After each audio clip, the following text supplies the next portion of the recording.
Adrián y Adela, los chicos de la tienda que no debe ser nombrada, y bueno, hoy otra vez también tenemos otro directo. Con James Walters. James Walters, actor, director, interpretó el personaje de Sirius Black. De adolescente. En Harry Potter, la Orden del Fénix. Uno de los merodeadores, ¿no? El otro día hablamos con Snape. Y hoy hablamos con Sirius Black. Y nada, vamos a mirar lo que nos tiene que contar. Sí. Tenemos un montón de preguntas que nos habéis mandado y a ver lo que nos cuenta. Intentamos contactar con él. Y... Epa, mi dedo está aquí. Déjame estar sin mirarlo. Invitamos a James a ver si nos coge.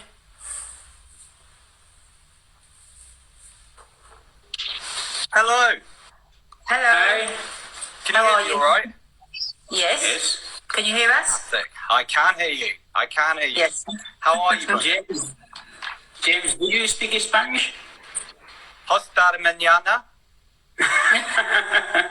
Okay. Hola. I can count to 10 in Spanish.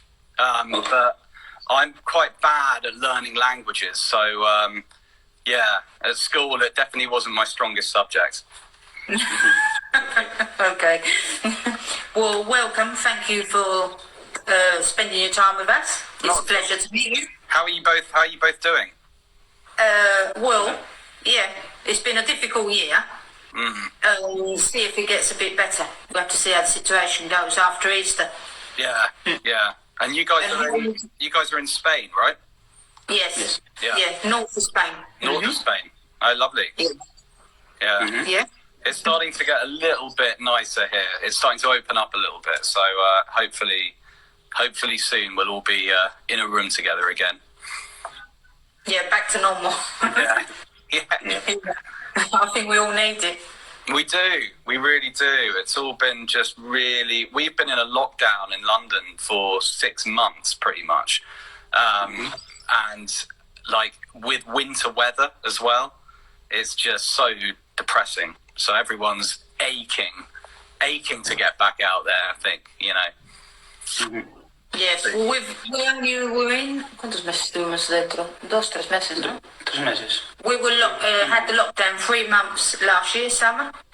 Yeah. And we didn't do any more lockdown, but we had to be indoors before 10 o'clock. The shops could only open in the morning. And it seemed it worked. Right. So yeah. Now I think they want to have everybody in. Now it's at 10 o'clock. I think they want to change it until 11 o'clock at night. Right. Bars started opening. Yeah. So yeah. see if little by little we go back to normal. I think we all need it. You just got to do it, haven't you? You know, a little bit of time, and then hopefully it all re-emerges. It's one of those things where everyone, I think, in London, especially in the theatre industry, just misses that social interaction that people have, you know? I'm a bit of a hugger. I love hugging people. So, yeah, to not do that's horrible. Yeah. Yeah. It's like we live in a horror film or a series, you know, we can't really control. And we're not prepared for that. Yeah. Apocalyptic. Yeah. Yeah, totally. Well, fans of Harry Potter sent us questions for you. So we're going to start, okay? Let's do it. Before being part of the magical world, were you a Harry Potter fan? Yeah, I was a fan. I think fan is quite a difficult word to use with Harry Potter because you get some real fans. You get some mega fans. And I read the books. I really enjoyed reading the books. And it was interesting because I kind of felt my life was parallel to the characters because I think I was like the same age as them. So when I was 11, book 1 came out. When Harry's 11, when I was 12, book 2 came out. So I kind of felt like I was growing up with the characters. And I remember, like, whenever school would finish for summer, I'd run to the bookshop with everyone and get the book. But yeah, I think I was a fan, but I was more of a book lover, I think. I think you get some real committed fans. You know, you get some people like dressing up, going to premieres, camping overnight. I can't put myself in that category, so I think it would be a disservice to the real fans to say I was like a massive fan. But I definitely knew the books really well and loved the characters, and especially loved Sirius. So yeah. Okay. Which Hogwarts house do you belong? Which Hogwarts house? Mm-hmm.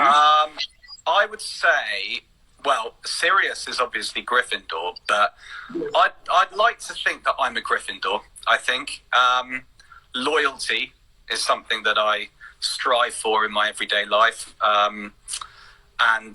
You know, Sirius and I have some similarities and we've got some differences, but I'd like to think the big similarity that we've got is that we're loyal to our friends. So he's probably a lot more brave than I am, but I'm a bit of a wimp. But yeah, I think loyalty underpins it. So yeah, I'd like to say Gryffindor. Gryffindor. Okay. What did you feel when they gave you the chance of being young Sirius Black? Oh my word! It felt amazing. I mean, it's one of the few moments in my life where it's just such an incredible feeling. I was very lucky because a lot of the time I've spoken to friends who've got roles in films, and friends of mine who are actors now, sometimes when they get a role, they're not allowed to tell anyone. They have to keep it a secret, and I'm the worst person at keeping secrets. So luckily for me, I think they started filming when I got the part, so I could call up my best friend and my family. My mum was at the gym, and she was on the running machine, and I called her up and she fell off the running machine. So yeah, we were all really excited, and it was just an amazing feeling. But then it's an amazing feeling, and then that very quickly becomes frightening, you know. Maybe in about 15 minutes you then suddenly feel terrified because you're like, did I say all the right things? I said I could do that, but can I do that? Or, you know, you suddenly just go, oh my God, I don't know if I can take on this because it's such a huge responsibility. But yeah, and then the work begins. But no, that feeling when I got the role was amazing, yeah. Yeah. Was it difficult to prepare the role of young Sirius Black? It was and it wasn't. I mean, I think the thing is that Sirius, so my first rehearsal, I turned up, like I'd never been to drama school or anything, and I'd never been on a film set either. I'd never really done a professional job. So my first job was Harry Potter. So I just came as like a bag of nerves, not really knowing what I was doing. And that first, we luckily had a rehearsal with the director, David Yates, and all the people in our scene. And I just felt like I didn't really have the character. Like I didn't really, know who he was or anything like that. And so I went away, I went back home and I thought, what am I going to do? I'm filming in 10 days and I need to kind of really clamp down on who he is and feel confident with playing him. And so I just decided to write out 10 adjectives that I thought described him on a piece of paper. And I thought maybe if I can kind of every day think about one of those adjectives. So it might be like confident, or it might be brave, or it might be anything. And if I can just think about one of those adjectives and think about maybe a physicality or a way of being that describes that adjective, and then day by day they all kind of came together. So by the end of 10 days I felt like I had him. I felt like I could kind of walk into a room with him and be confident in playing him. Because I think before it was like I was just playing me, and I think I had to try and find him as a character. So, yeah, that was kind of probably the hardest part. And also he's just really ultra cool. Like he's supposed to be the coolest guy ever in Hogwarts. So to play that is quite hard, to play someone extremely cool. Because most of us are always full of self-doubt, and we're always going, I don't know if that was right, or did I do that right, or cool.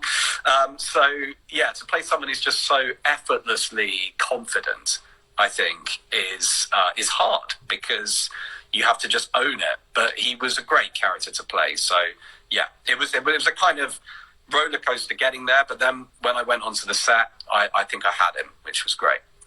Yes. Mm-hmm. Right. Did you meet any of the other Harry Potter cast members? I did. So we filmed with Daniel up in Oxford, which was really great, and he was really just like the loveliest guy you could ever meet.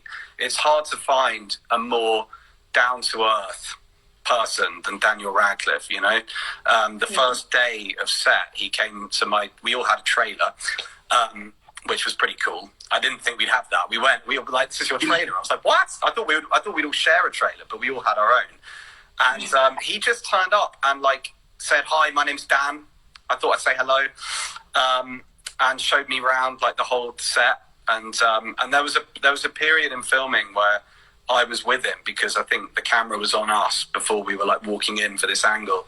So I got to like chat to him for quite a long time. And yeah, he's just really cool. Like he's just you would not know that he's a famous person. You know, he just is like anyone else.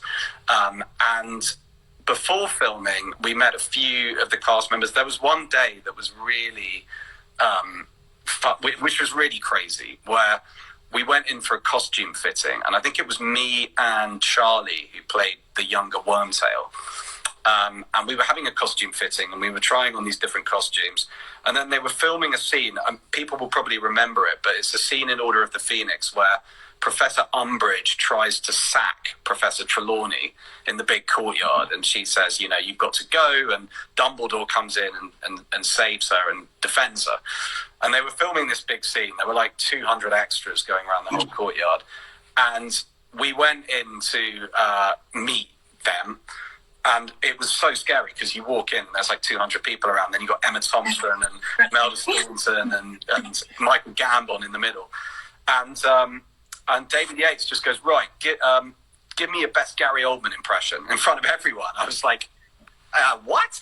So I was like walking around as Gary Oldman, and then he goes to Charlie, give me your best Timothy Spall. So we're doing this like screen test in front of everyone. And then I don't know if people have ever had like when you have a school photograph, you have a serious photograph and then you have a funny one. So you get to take one where you do funny faces. It was a bit like that. So at the end he said, right, let's do a funny take. So Emma Thompson said, do you want to get on my back? So I was like we were like on their backs in front of everyone. And I just thought, yeah, later that day I was on the tube in London. I just thought, what just happened? I feel like I've just had a dream, you know? Suddenly on Emma Thompson's back in front of 200 people. I don't think that happened, you know? So it was, yeah, we met them and they're all really, really lovely. Okay. How is it working with David Yates? David Yates is an incredible director, and I direct now, so I think I subconsciously took a lot from him as a director. I think his biggest strength is that he's incredibly good at making you feel relaxed. You know, you're on the biggest film set in the world, and he comes in and he, like, I think the first day we met him, he had these like baggy jeans and trainers and a t-shirt, and he kind of looked like us and dressed like us, and he just came down. He's like, he's got a very quiet voice, and he's like, hey guys, come on in, let's do this thing. And immediately you feel like you're just with a mate, you know, you're with a friend. You don't feel intimidated at all, and he's got a way of talking to you that makes you feel like it's your idea. So when we were I started auditioning when I was 17. And I remember, like, in one of the auditions, we were in a theatre with him, like on a bare stage. It was really cool. And he just, like, you'd be kind of working on the scene with him, and he'd be going, that's a great idea. Yeah, cool. And he makes you feel like you're coming up with all the thoughts yourself, which for a 17-year-old makes you feel pretty cool. And yeah, I think he was really important for the film franchise as well, because, you know, at the time that he came in, I think especially the three main actors really wanted to take this on as a career. You know, I think they decided, Dan, Rupert and Emma decided that they wanted to become actors, you know, for life. So it really, it required a director who could push them and had a background that was quite edgy. And he was very involved in like television and political stuff, and he wasn't like a kind of blockbuster director. You know, he was really alternative and really quirky and a really interesting choice. And I think, I could be wrong, but I think Harry Potter was actually his first ever film that wasn't TV. So he really kind of came in and grew the franchise up a bit, I think. So it doesn't surprise me that they've kept him on for all the other films and Fantastic Beasts and everything like that. So he's really brilliant, and I learned a lot from him. Okay. Did you meet Gary Oldman? Very briefly, yeah. It was like, before. It was when we were doing a costume fitting, and it was passing, but it wasn't really enough to sort of. He's got a slight transatlantic accent. He was like, "Oh, you must be James," like that. And I'm the biggest Gary Oldman fan. My teenage years were spent watching Leon, watching Air Force One. So it was very fleeting. Like, it wasn't as much time as I spent with Dan and Imelda and Emma Thompson. But I still met him very briefly, which I don't normally get starstruck, but I got really starstruck, and actually like quivered, So that was an amazing moment for me, because he's my favorite actor, one of my favorite actors, and he just. I don't know what you guys think, but whenever you watch films with Gary Oldman, you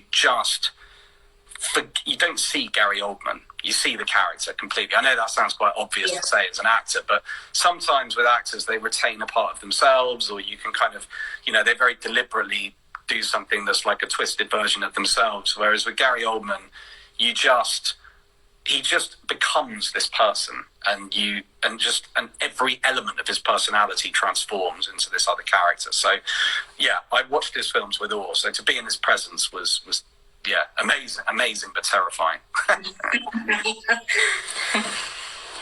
Is there any other character you would have liked to be in Harry Potter? Well, funnily enough, when I started auditioning, I auditioned for Lupin. So they switched me halfway through the audition process. And I thought Lupin would be a cool part to play, because I think he's a really cool character. But I think in terms of to play someone else, I mean, away from my casting, I guess it would be someone like Snape, because he's so interesting. And I think to have that, to have the knowledge that Alan Rickman had about where the character was going to end up, but for no one else to know, I thought would be really cool. He's full of mystique, and there's a constant question mark over him as a character. So I think he'd be a great character to play. But I think in terms of a student, I'd love to play. I think playing Sirius, who's so cool, it would be nice to completely go against that and play someone like Neville, who's full of, who's quite bumbly, and he's probably a lot closer to who I am. So I'd probably find that a bit easier. James, did you meet J.K. Rowling? No, I didn't meet J.K. Rowling. I think J.K. Rowling comes to set quite rarely, I think. She's on set a fair amount, but I think there's a huge amount of trust that she's given to the producers, David Heyman and David Barron. I think, to be honest, I mean, I was watching an interview with her where she said, I think for the first film, she wanted to be there quite a lot because she didn't really know what they were going to do with it. And it's a huge thing for an author to give their work to, Hollywood. Because I think in the first film, they wanted to make it American, or there were talks of having it played by American actors. And there was a bit of negotiating, I think, with that. But then I think as the franchise grew and as she started to realise that they were on her side, and it started to become clear that the films were very successful and there was a kind of dialogue between her and the producers, I think she trusted them and she gave them the movie. And I think, really on Order of the Phoenix, I mean, I only did half a week on it, but I think she was there a few times, but we were on location, so we weren't actually at Leavesden. Most of the film shot at Leavesden Studios, and we were up in Blenheim Palace, which is this beautiful place up in Oxford. So yeah, I don't think she would have come up there. But no, maybe I'll meet her at some point. But yeah, haven't met her yet. Did you have the chance of taking something from the set? No, and I really wish I did. I was playing with Mad Eye's eye, which was, I think, during a makeup fitting, his eye was sitting on the desk, and I just looked at him and I was like, I could maybe just... no, I wouldn't have done that, obviously. No, I didn't. I did get worried at one point because my character, I wore a wig, actually. Little interesting facts. That's not my real hair. My hair was a lot shorter, so they put me in a wig and they extended my nose. But I remember they were doing lots of stuff to me. They were trying out loads of things. So in all the costume fittings, I was having like pointy ears. I was having funny eyes. I was having weird lips. And I just suddenly thought, oh my God, if everyone leaves and I've got to get the tube back home looking like this, they've done such a good job that,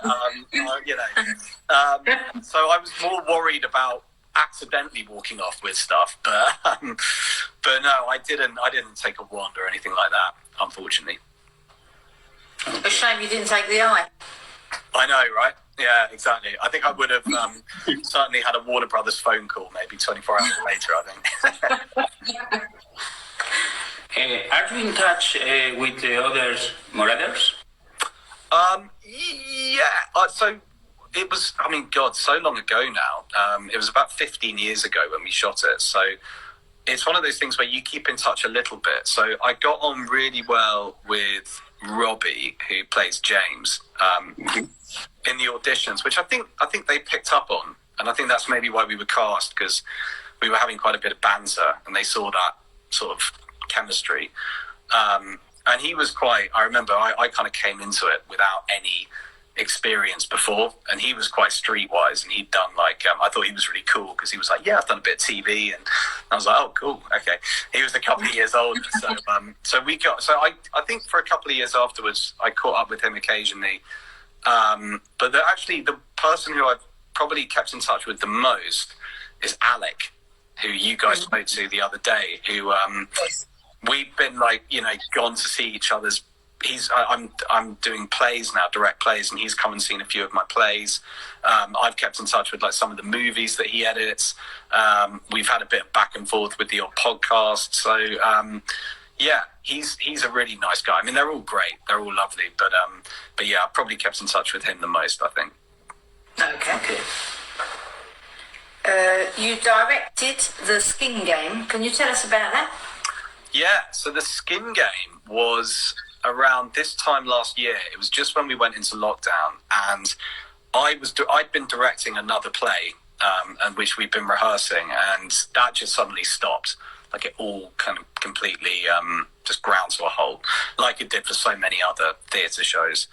And suddenly, the whole thing's cancelled, and I'm at home wondering what I'm going to do, like so many other freelancers.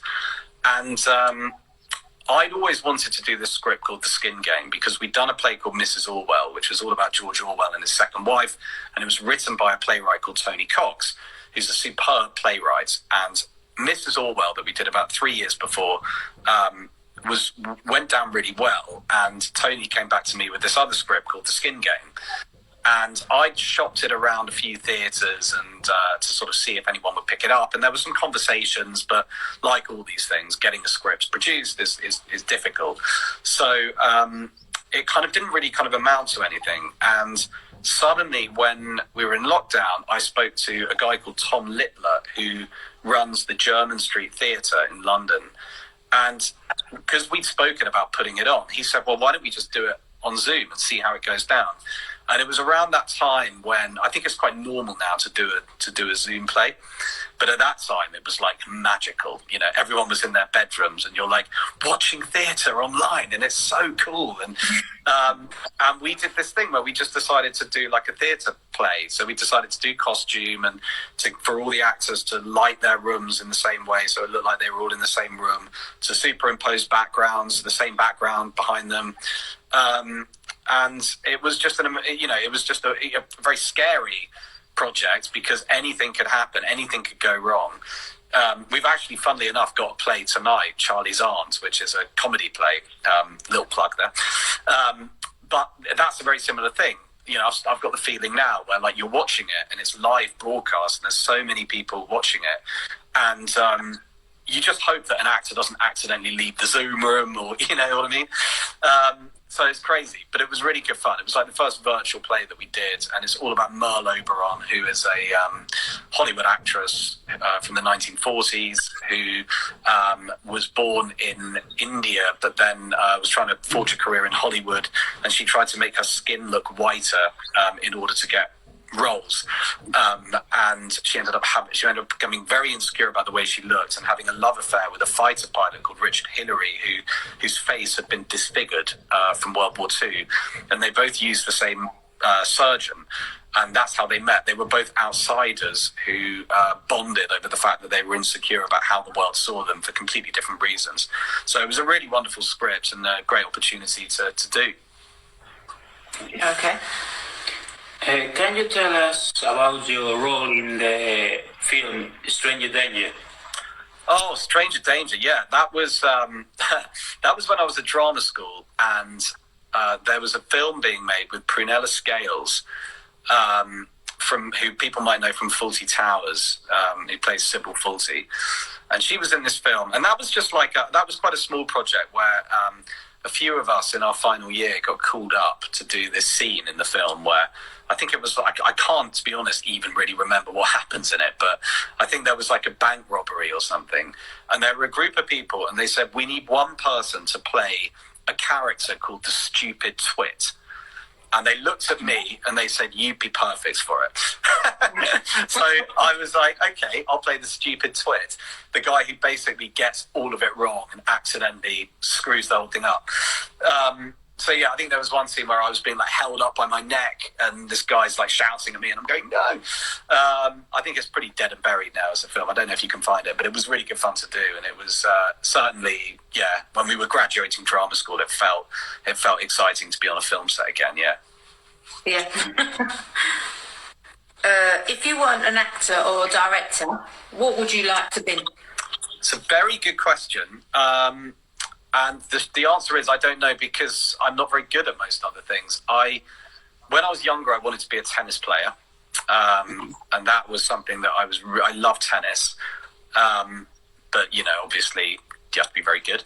I thought about journalism, like a career in journalism could be quite interesting. When I was about 15 or 16, I didn't really know what I wanted to do. And I don't know if I really had the confidence to say that I wanted to be an actor. I was at school, I was doing school plays, but I was never like the lead role or anything like that, you know. And so I thought about other things, and I thought about a career in journalism because I just found that really exciting, that idea of anything could happen at any point and you're chasing a story or, you know, things like that. But then looking back on it now, I don't know if I'd enjoy it because it's so stressful and but it's pretty intense, you know. So yeah, truth is I don't know. I'd love to write, but I'm not very good at writing. I think maybe I would like to be a casting director or an agent. I think one of those two things could be really good. I work a lot with casting directors and agents, and I enjoy that side of the industry as well. So maybe one of those two. One of those. Okay. Can you tell us about your next project? Sure, yeah. So the next project is tonight. It's a play called Charlie's Aunt, which is really, really funny. It's about two guys. They try and flirt with two girls and they decide to introduce the girls to one of their aunts who's coming down. The aunt can't make it, so they get their male friends to dress up and pretend to be their aunt. So very funny, lots of disguise. We've got a great group of actors reading it. We've got Giles Brandreth, who's brilliant. We've got Gary Wilmot. We've got people who watch Poldark will know Ruby Bentel. We've got the current Hamilton, Carl Queensborough. We've got Will Hislop. We've got Oliver Beamish, Sky Hallam, Ed MacArthur, Kate Oakhurst. It's a truly, truly wonderful. And Izzy von Randwick, who's amazing. I don't know how I missed her out. She's incredible. So it's a really great cast, and they're all doing it tonight to raise money for the Equity Charitable Trust, which is a wonderful charity that helps actors going through financial hardship, and especially at the moment, the industry with the collapse of theatre. I think so many actors have just found it really difficult, and on and off stage, even crew members, designers, lighting designers, stage door, everyone's been in a real difficult situation. So it's a wonderful charity that just helps keep the lights on and helps very, very talented actors get back to work. The very people that you're watching on Netflix will be helped by this charity. So if people fancy that's this evening, and you can find that at proudhaddock.com, which is our theatre company website.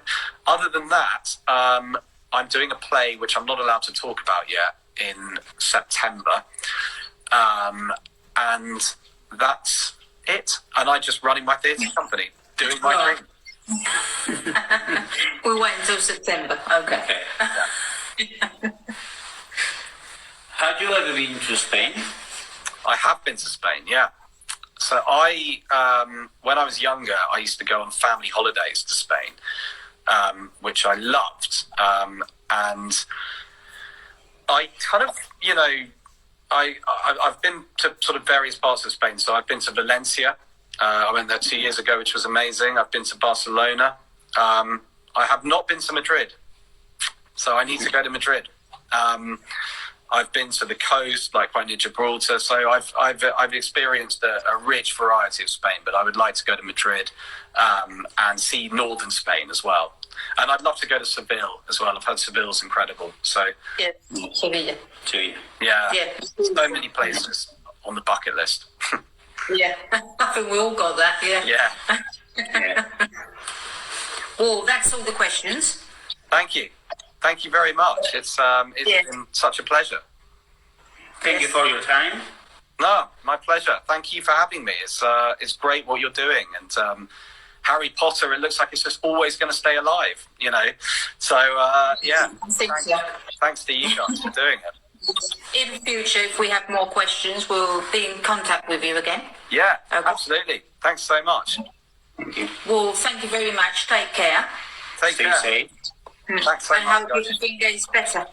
Yeah, fingers crossed. I'm sure it will. I'm optimistic. Okay. Cheers, Thank you very much.